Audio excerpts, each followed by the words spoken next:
लाल और भारती, ये लोग कैसे जिंदा बच गए? मैंने तो उन्हें ऊपर पहुंचाने का पूरा इंतजाम किया था।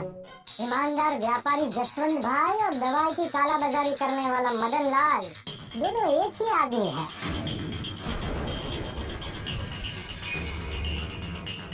ओके। अरे कमाल करते हो, इतना बड़ा इल्जाम लगाते हो, मैंने कुछ बिगाड़ा है आपका? मुझे कालाबाजारी करने वाला कहते हो? क्या सबूत है आपके पास? क्या सबूत है? अगर नहीं है तो मुझे जाने दो। मुझे बेवजह तुम इस तरह परेशान मत करो। बेवजह? बेवजह? इतनी जल्दी भूल गए कि तुम दवाई की कालाबाजारी करते हो? देखिए, मैं आपको जानता नहीं हूँ। कौन है? कौन है आप? हमें जानते भी नहीं हो? इतनी जल्दी भूल गए कि अभी थोड़ी देर पहले आपने मुझे और भारती को जान से मारने की कोशिश की थी।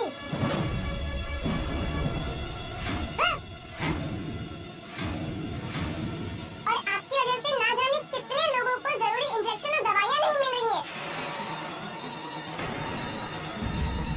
हाँ, हमारे रिसोर्ट में मेरे साथ काम करने वाले करण को अपनी माँ के लिए 800 रुपए का इंजेक्शन 24,000 में खरीदना पड़ा।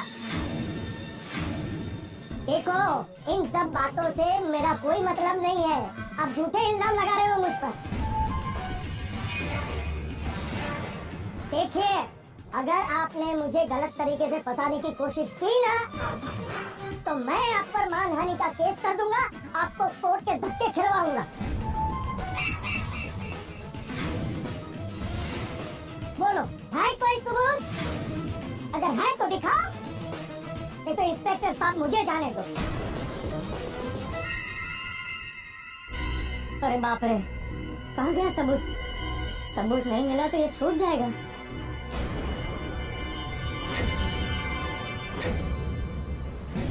देखो पोपटलाल, बिना सबूत के कानून के पंजे और पुलिस के डंडे भी कुछ नहीं कर सकते। तो पत्रकार पोपटलाल, अब मैं चलूं? बिना सबूत के तुम लोग मुझे कुछ नहीं कर सकते, और मैं कोई सबूत नहीं छोड़ता। और आप सब सारी जिंदगी परेशान रहोगे कि मदन लाल को पकड़ नहीं पाए।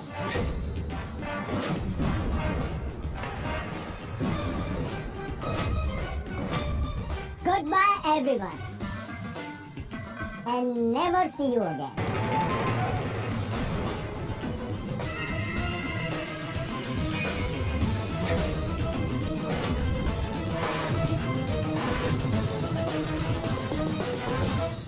इंस्पेक्टर साहब, मैं जा सकता हूँ ना? हाँ, जब सबूत नहीं है तो फिर आप जा सकते हैं। 1 मिनट रुको, सबूत है।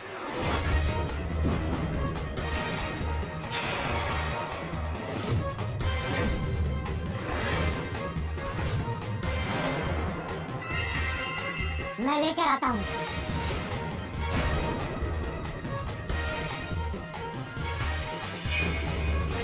अरे, ये पोपट भाई कहाँ चले गए? क्या बता? समझ में नहीं आता क्या कर रहा है ये? क्या सबूत लाएगा? क्या बहानेबाजी कर रहा है ये आजकल के पत्रकार नाम कमाने के लिए किसी पर भी इल्जाम लगा देते हैं। प्लीज, मैं कहता हूँ मुझे जाने दो, मुझे लेट हो रहा है। अरे रुको तो सही मदन जी, अब इतना देर रुके हो तो थोड़ी देर और रुक जाओ। ले आने दो पोपटलाल को सबूत, देख लेते हैं। दूध का दूध और पानी का पानी हो जाएगा।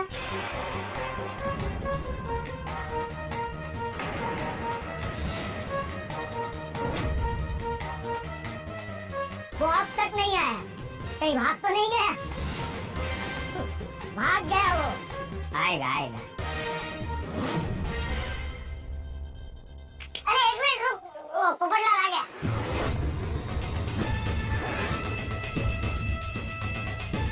हाँ, आ गया।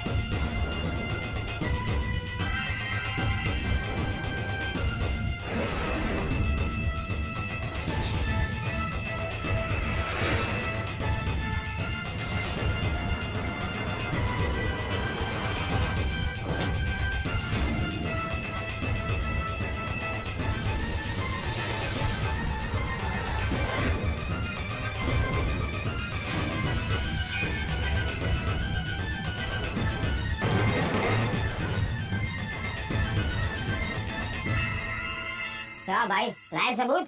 ये रहा सबूत।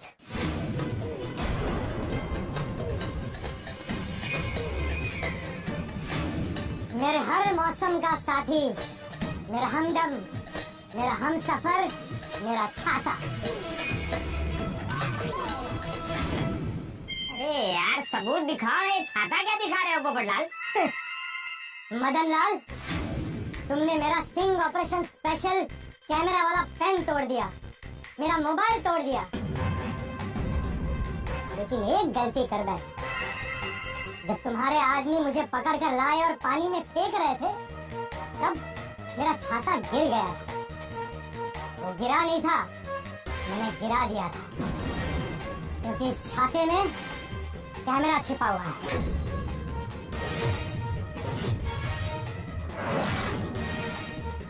Oh my God! छाते में कैमरा! अरे वाह! अरे आप क्या इसकी बातों में यकीन कर रहे हो? बकवास कर रहे हैं? बकवास तुम कर रहे हो। मेरे छाते में वाटरप्रूफ कैमरा लगा हुआ है। ये देखो।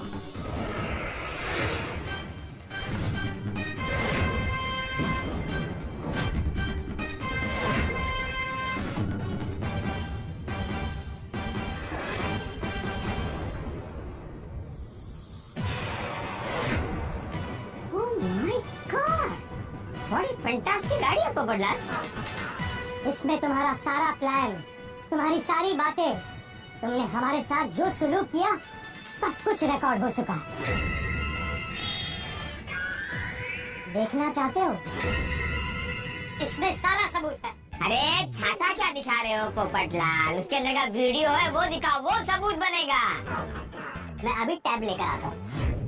अरे अभी तो तुम मेरे कब्जे में हो, अपने बारे में सोचो। स्टिंग ऑपरेशन करने आए थे ना मेरा, मैं तुम्हारा ऐसा ऑपरेशन करूंगा कि जिंदगी में कभी किसी के स्टिंग ऑपरेशन के बारे में सोच भी नहीं सकोगे।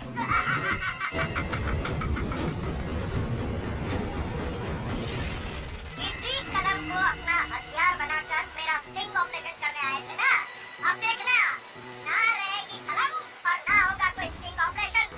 कितनी चालबाजी से मैंने ये दवाई और इंजेक्शन और वैक्सीन की काला बाजारी का धंधा जमाया है। आज तक पुलिस मेरा कुछ बिगाड़ नहीं सकी है, तो तेरे जैसा फिफ्टी सा पत्रकार मेरा क्या बिगाड़ लेगा? तुम्हें बड़ा शौक है ना मुझे पकड़ने का। आज तुम्हारा वो शौक मैं शौक दे के पूरा करूंगा। हमेशा हमेशा के लिए हटा रहा हूँ मेरे रास्ते से, खत्म कर रहा हूँ। एक बार ये मेरी बड़ी डील, आखिरी डील हो जाए, बाद में मैं ये शहर सबको छोड़ के बहुत दूर चला जाऊं। वहाँ पर मदन लाल की मीटिंग खत्म और यहाँ पर इन दोनों की जिंदगी खत्म। मदन लाल को पकड़ना इतना आसान नहीं। ये मदन लाल इतने टाइम से काला बाजारी का धंधा कर रहा है, किसी की हिम्मत नहीं हुई मदन लाल को पकड़ने की। अरे क्या चल stop don't move hey अब आ गया stop quick चलो।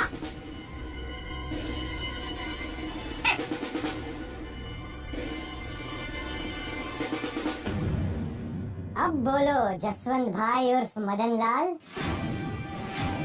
क्या कहते हो? हम पर केस करोगे या जेल जाओगे? या आप भी यही कहोगे कि ये सब झूठ है? शर्म करो शर्म। लोगों की मजबूरी का इतना फायदा कैसे उठा सकते हो? 20,000 का इंजेक्शन 1.5 लाख में बेचते हो। अरे लोग पूरी जिंदगी मेहनत करके 2 पैसे बचाते हैं अपने बुरे वक्त के लिए, लेकिन तुम्हारे जैसे लोगों की वजह से उनकी सारी बचत एक झटके में उड़ जाती है। बुरा वक्त कोरोना नहीं, तुम्हारे जैसे लोग लाते हैं मदन लाल। सर, ये लोग भी मिल गए।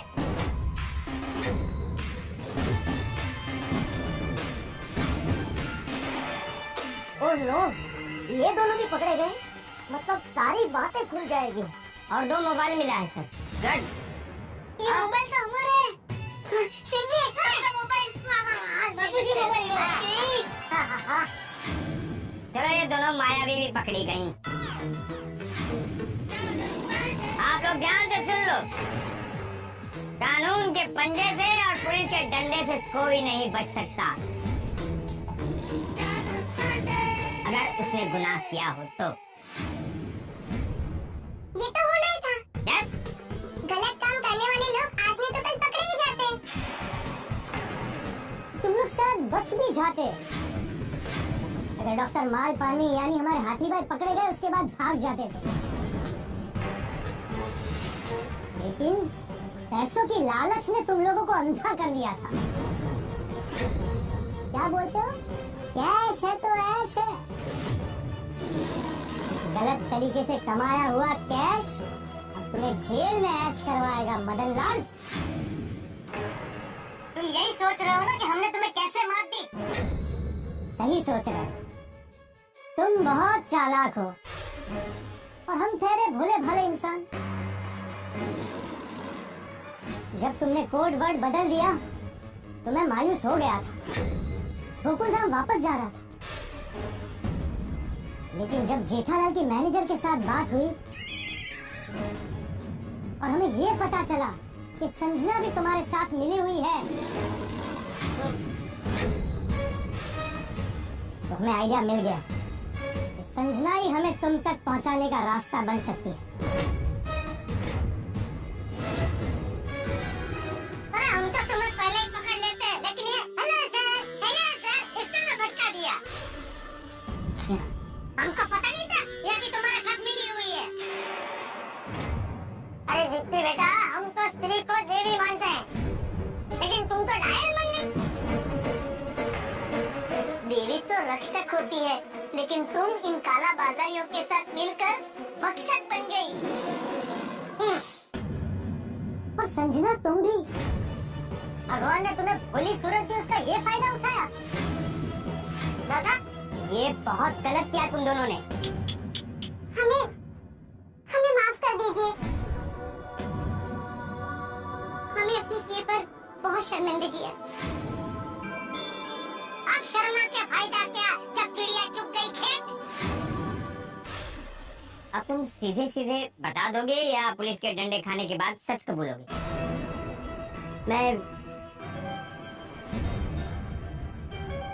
मैं सच कबूल करता हूँ। मैं सब बताता हूँ। ये बताओ, तुम वाटर पार्क को ऑपरेट कैसे कर रहे थे? रिसोर्ट के मालिक को मैं पहचानता हूँ। मैंने उससे परमिशन ली थी कि जब तक ये वाटर पार्क बंद है मैं उसे अपने गोडाउन की तरह इस्तेमाल करूँ।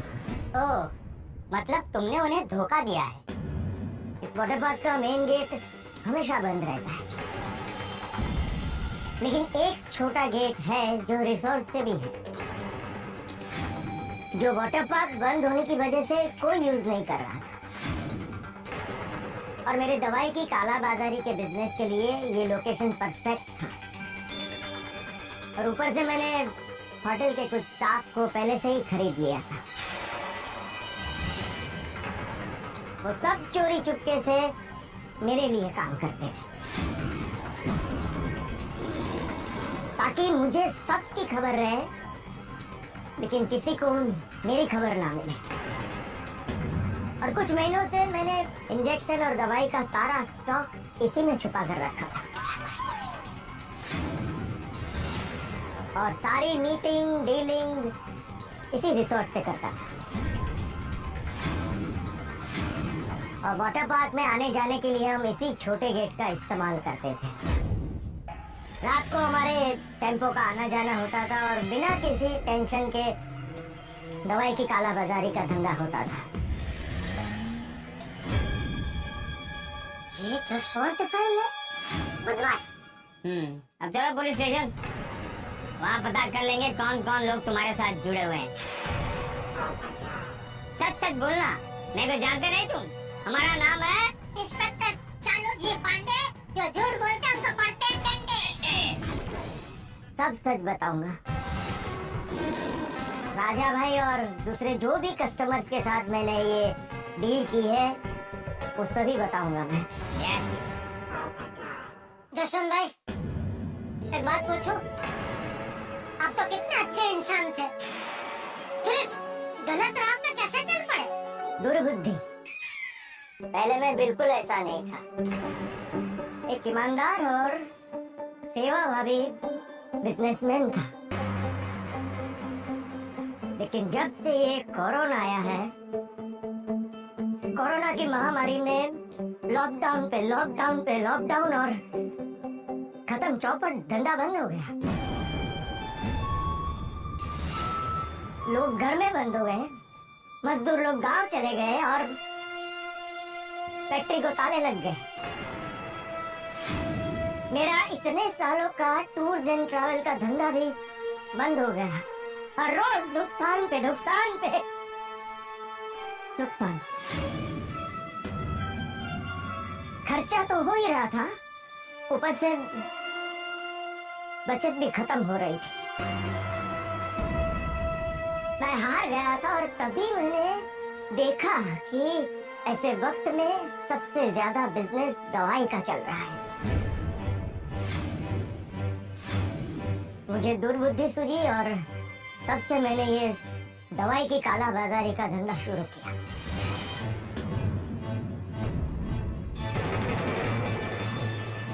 और कुछ ही दिनों में इतनी कैश कमाने लगा कि ऐश ही ऐश होने लगी।